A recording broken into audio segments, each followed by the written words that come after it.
국내 보도가 러시아가 북한군 포로를 한국으로 송환하는 조건으로 살상 무기를 원하고 있다, 이런 보도가 나왔어요. 너무한 거죠. 그냥 우리가 그렇게 인도적 지원을 해줬고, 그리고 북한군 포로가 많은 것도 아니잖아요. 2명이 그중에 1명뿐이잖아요. 근데 뭐 거기다 조건을 달아 국내 여론이 악화됐어요. 그랬더니 입장을 바꿨어요. 협상 대상이 아니다, 한국과 대화할 용의가 있다, 지금 이렇게 입장을 바꿨거든요.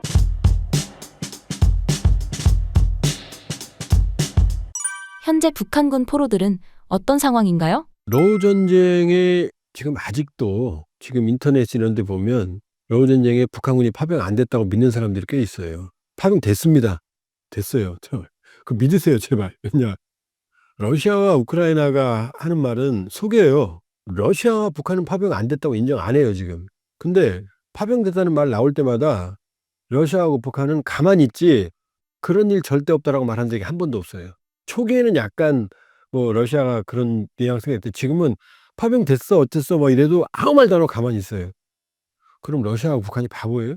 파병 안 됐는데 인터넷에 그렇게 떠든다고 그러고 우크라이나, 한국 정부, 미국 다 얘기하는데 왜 가만히 있어요?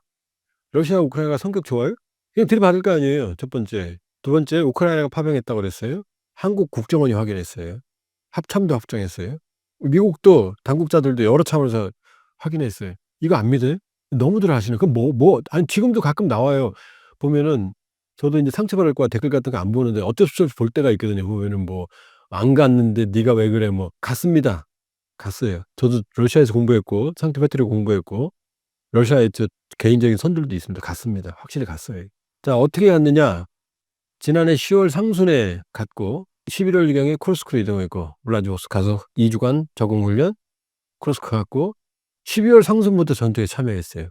그때 11,000명에서 12,000, 그거 좀 달라요, 숫자가. 그리고 1월에 추가로 3,000명 이상이 파병, 이거 합참 견해입니다. 국정원은 1,000명 이상 갔다고 그랬고. 자, 요 흐름이거든요. 그리고 포로는 2월 초에 2명이 잡혔어요. 우크라이나군에게.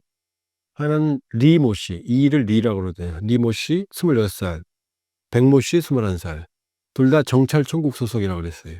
그래서 초기에 파병됐던 12,000명 정도, 1개 여단이 3,000명이거든요. 4개 여단. 1개 여단은 정찰총국, 정예병이에요.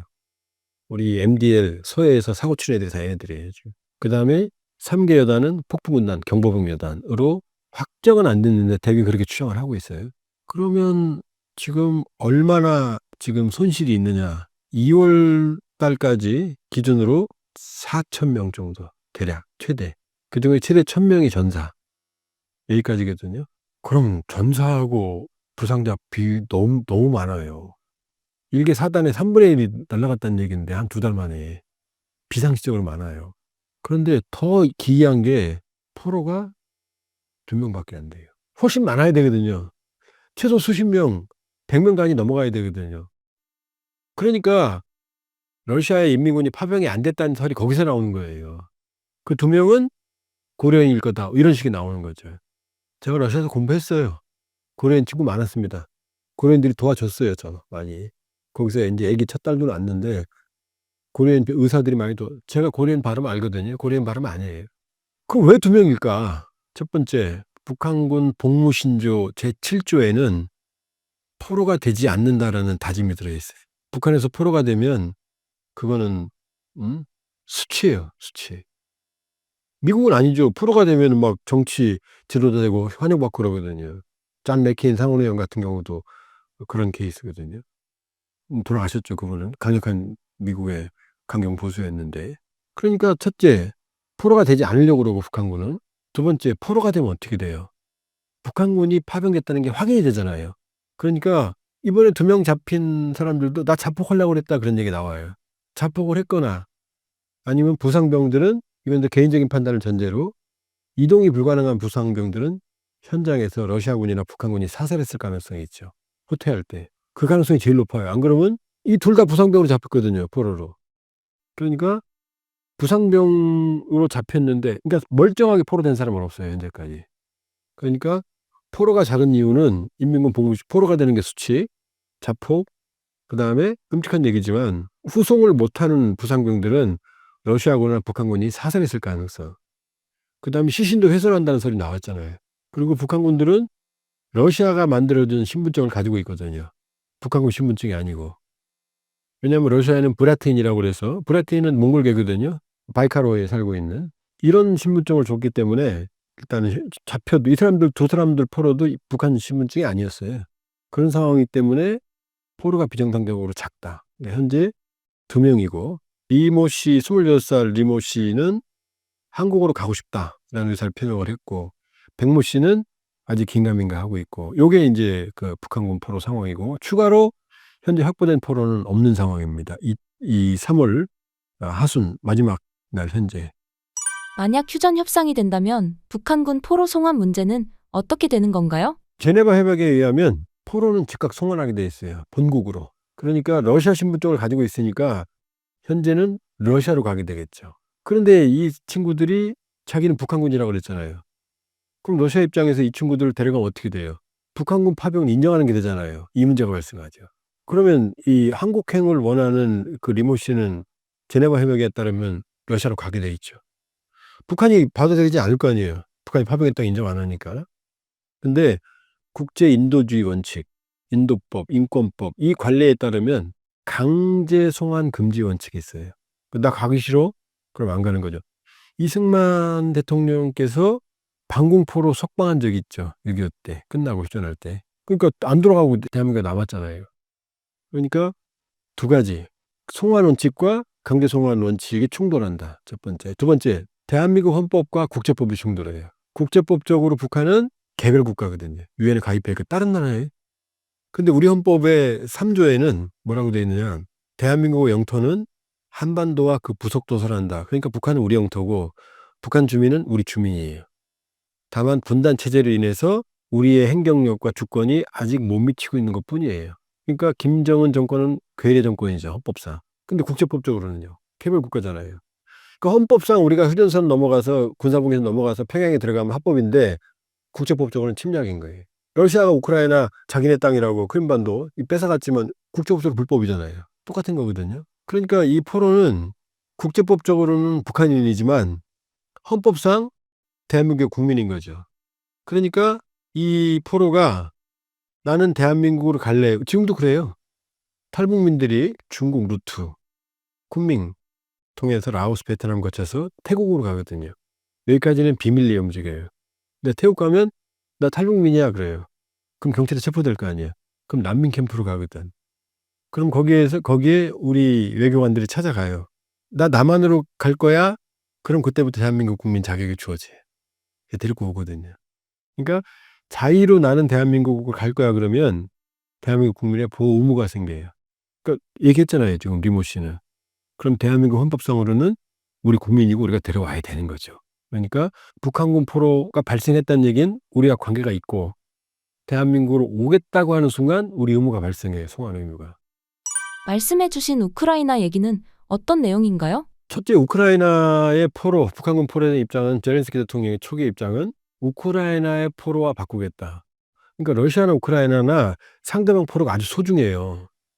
왜냐 자기 이 포로 데리고 오는 거거든요. 그러니까 이 포로 학대하고 고문하고 그런 거 무식한 사람들이 하는 일이에요. 왜냐 이쪽에서 학대하면 저쪽도 학대할 거 아니에요.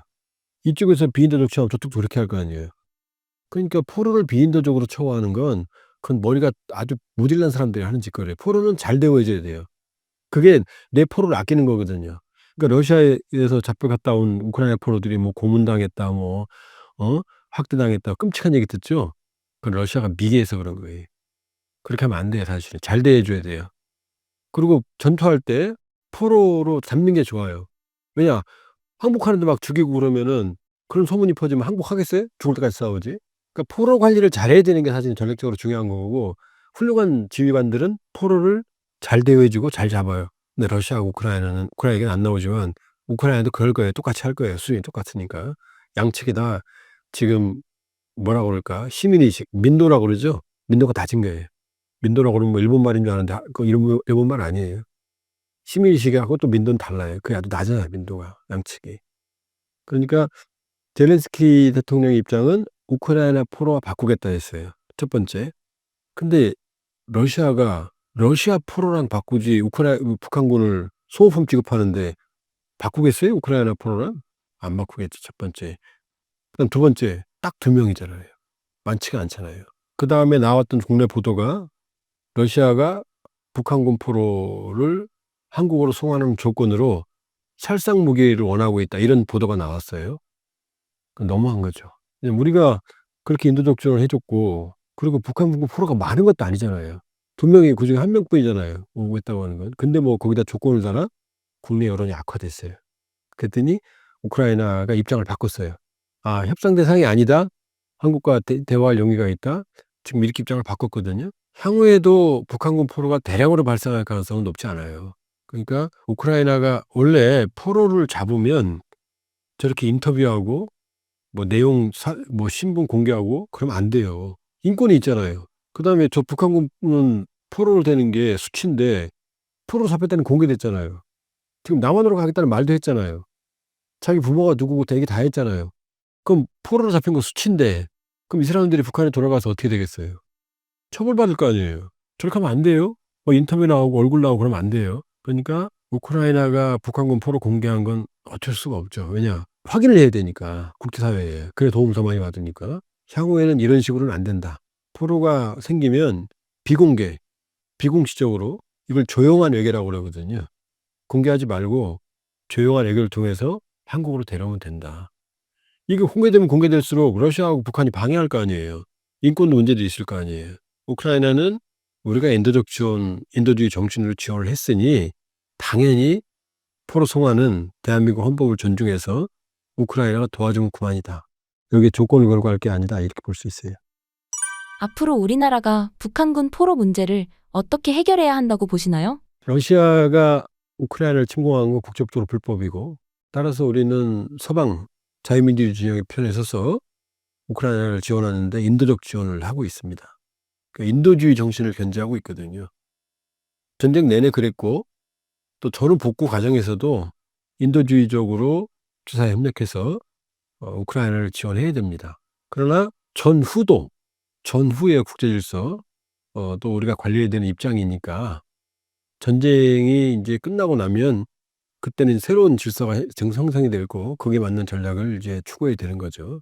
이 북한군 포로 문제도 인도주의 정신에 입각해서 풀어야 된다. 그러니까 현재까지 2명이 발생을 했고 향후에도 특별한 상황이 있지 않는 한 대규모로 발생하지는 않을 거예요.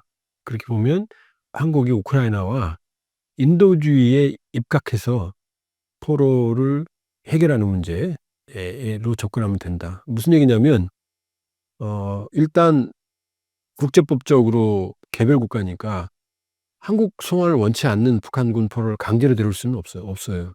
그래서도 안 되고 그럴 수도 없습니다. 두 번째는 한국으로 오겠다는 자의의 의사를 표명한 북한군 같은 경우에는 우리가 당연히 데려와야 되는 거고, 그리고 여기에 대해서 우크라이나에 협력을 해야 되는 거고, 여기에는 인도주의적 원칙이 적용이 돼야 되는 거고, 그러나 복잡한 문제들이 얽혀 있으니까 이거는 정치적 해법이 필요한 거예요. 사실 국제법이나 이런 것보다는. 그런 차원에서 특히 조용한 외교, 공개되지 않고 한국과 우크라이나의 협력 관계를, 신뢰 관계를 이용해서 해결해야 된다. 그게 가장 바람직하다. 그래야 한국 행도 순조로워지고 포로 인권도 보호될 수 있다, 이렇게 볼 수 있어요.